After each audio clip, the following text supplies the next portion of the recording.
Hello everyone, दीपश्रीज किचनमध्ये तुम्हा सगळ्यांचे स्वागत आहे।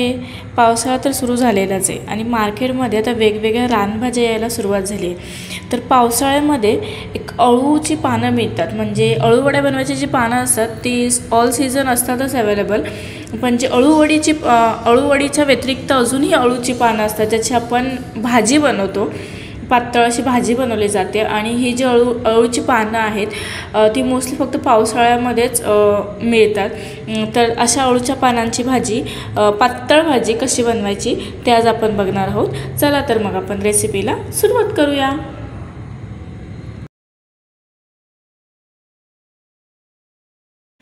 तर मार्केटमधून मी अळूची जेव्हा पानं घेतली तेव्हा ती कोवळी मला मिळाली।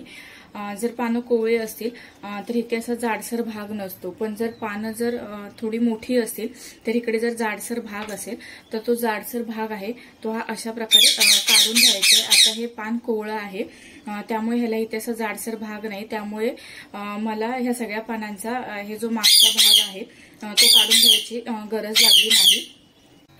तर आता त्याचबरोबर इथे हे काही देठ आहेत, तर हे देठ आहेत ते आपल्याला सोलून घ्यायचे आहेत। आणि सगळ्यात इम्पॉर्टंट आणि महत्त्वाची गोष्ट म्हणजे एक टीप की जी अळूची पानं आहेत आणि देठ आहे तो मार्केटमधून आणल्यानंतर अर्ध्या तासासाठी मी मिठाच्या पाण्यात ठेवून दिले होते, जेणेकरून ह्याच्यामध्ये जी खाज असते ती खाज कमी होईल। आणि आता हे जे देठ आहेत त्याचे हे पूर्ण असं काढून घ्यायचं आहे। आणि हे देठ पण तुम्ही पाहू शकता किती कोवळे आहेत। हे बघा, हे अशा प्रकारे काढून घ्यायचे आहे।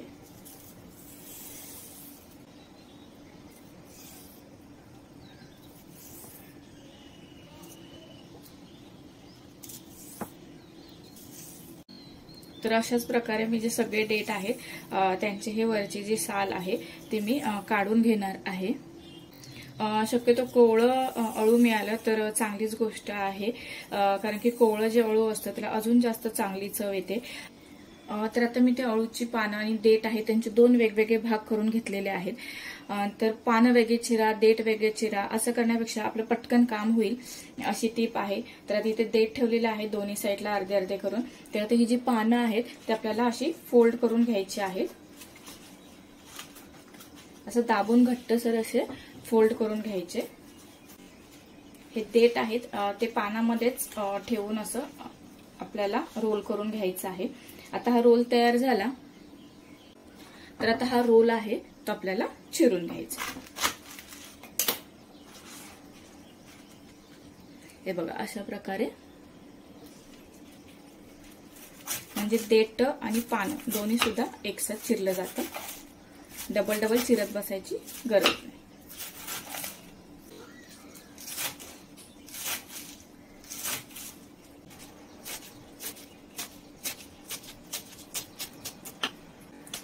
आणि वाटलंच तर आता हे आपल्याला असं एकदा चिरून झालं आहे तर ह्यालाच असं परत एकदा मोठं मोठं चिरून घ्यायचं। आज तुम्ही ते पाहू शकता व्यवस्थित पटकन असं अळू सगळं चिरलं गेलं आहे। अशाच प्रकारे आता हा दुसरा रोल आहे तो सुद्धा मी चिरून घेते। आता दुसरा रोल आहे तो सुद्धा मी चिरून घेते। असं केल्याने अळू पटपट चिरून होतं, जास्त वेळ लागत नाही। आता हे अळू चिरून झालेलं आहे ते आपल्याला कुकरच्या भांड्यामध्ये काढून घ्यायचं आहे।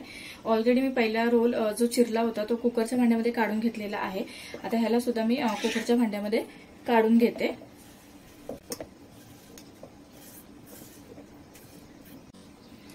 तर आता आपण अळू आहे ते कुकरच्या भांड्यामध्ये काढून घेतलेलं आहे। ह्याच्यामध्ये चणा डाळ आणि हे शेंगदाणे आहेत मी रात्रभर पाण्यामध्ये भिजत ठेवले होते, तुम्ही असे सुद्धा डायरेक्ट टाकू शकता। आणि हे चिंच आहे, एक 6 ते 7 घेतलेले आहे चिंचा। चिंचेच्या ऐवजी तुम्ही कोकम सुद्धा वापरू शकता। त्यानंतर याच्यामध्ये थोडं पाणी ऍड करायचं आहे, जास्त नाही, थोडंसंच करायचं आहे म्हणजे हे व्यवस्थित राहील अळू तेवढंच। कुकरचं भांडं आहे त्याला आपण असं अळू पूर्ण खाली दाबलं तर थोडंसंच पाणी वरती दिसतंय, एवढंच पाणी टाकायचं आहे, जास्त पाणी टाकायचं नाही।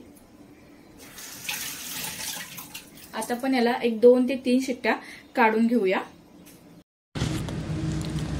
तर आता इथे मी कुकरला शिट्ट्या काढून घेतलेल्या आहेत. 2 शिट्ट्या काढून घेतलेल्या आहेत. तुम्ही पाहू शकता अळू आपला छान असा शिजलेला आहे. आता या अळूमधलं आपल्याला पाणी काढून घ्यायचं आहे. पाणी काढून घेण्यासाठी खाली एक मोठं भांडं घ्यायचं, त्याच्यावरती चाळण घ्यायची आणि कुकरमधले जे अळू आहे ते आपल्याला काढून घ्यायचे, जसं मी व्हिडिओमध्ये दाखवते त्याप्रमाणे.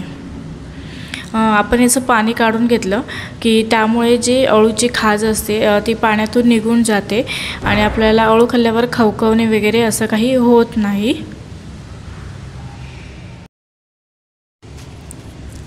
आता जे कढईमध्ये मी पाणी काढून घेतलं होतं ते पाणी ओतून टाकलं आणि सेम कढईमध्ये जे चाळणीतलं अळू आहे ते काढून घेतलेलं आहे. आता हे जे अळू आहे ते आपल्याला मॅश करायचं आहे.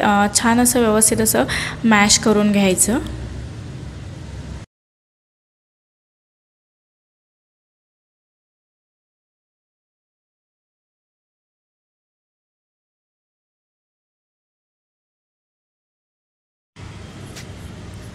अळू आपलं चांगलं असं मॅश करून झालेलं आहे. आता आपण याला फोडणी देऊया. तर त्या गॅसवरती मी एक भांडं आहे, टोप आहे, तो गरम करायला ठेवलेला आहे. त्याच्यामध्ये आपल्याला तेल ॲड करून घ्यायचं आहे. 2 छोटे चमचे तेल खूप होतं. त्याच्यानंतर जिरे, मोहरी, लसूण, मिरची आणि कढीपत्ता. इथे मी मिरच्या 4 ते 5च घेतलेल्या आहेत. वरून मी थोडासा तिखट मसालासुद्धा टाकणार आहे.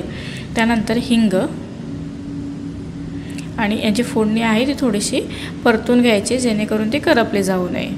त्यानंतर याच्यामध्ये हळद, तिखट मसाला, तिखट तुम्ही कमी जास्त करू शकता. त्यानंतर बारीक चिरलेली कोथिंबीर. फोडणी चांगली परतून घ्यायची. फोडणी परतल्यानंतर त्याच्यामध्ये मॅश केलेलं अळू घ्यायचं आहे आणि त्याच्यानंतर त्याच कढईमध्ये थोडंसं पाणी ॲड करायचं आणि ते पाणीसुद्धा भाजीमध्ये मिक्स करून घ्यायचं आहे. पाणी तुम्ही कमी जास्त करू शकता. त्यानंतर चवीनुसार मीठ. त्यानंतर गॅस आहे तो मध्यम आचेवरती ठेवायचा आणि 10 ते 15 मिनटं अळू आपल्याला शिजवून घ्यायचे. एक 10 ते 15 मिनटाने छान अशी उकळी आली की तुम्ही ते पाहू शकता अळू आपलं छान असं शिजलं गेलं आहे. आता हे अळू आहे तुम्ही भाकरीबरोबर खाऊ शकता, भातासोबत खाऊ शकता, कारण की अळू मी एकदम पातळ किंवा एकदम घट्ट असं केलेलं नाही आहे. कन्सिस्टन्सी मी मध्यम ठेवलेली आहे. त्यामुळे हे अळू आहे ते तुम्ही भाकरीसोबत किंवा भातासोबत दोन्हीसोबत खाऊ शकता. तर आता एका प्लेटमध्ये मी थोडा कांदा घेतलेला आहे आणि तांदळाची भाकरी आहे, एकदम मऊ लुसलुशीत सॉफ्ट अशी तांदळाची भाकरी आणि त्याच्याबरोबर गरमागरम मस्तपैकी अळू. असा छान असा तुम्ही बेत करू शकता. आणि पावसाळ्यामध्ये अळू तर मार्केटमध्ये खूपच अवेलेबल असतं आणि एकदम स्वस्त दरात असतं. त्यामुळे अशा प्रकारच्या अळूची भाजी नक्की करून बघा आणि कशी झाली मला कमेंट करून सांगायला अजिबात विसरू नका. त्याचबरोबर गरम गरम भातसुद्धा तुम्ही तो सर्व करू शकता. गरम गरम भातासोबतसुद्धा अळू खूप छान लागतं. थँक्यू.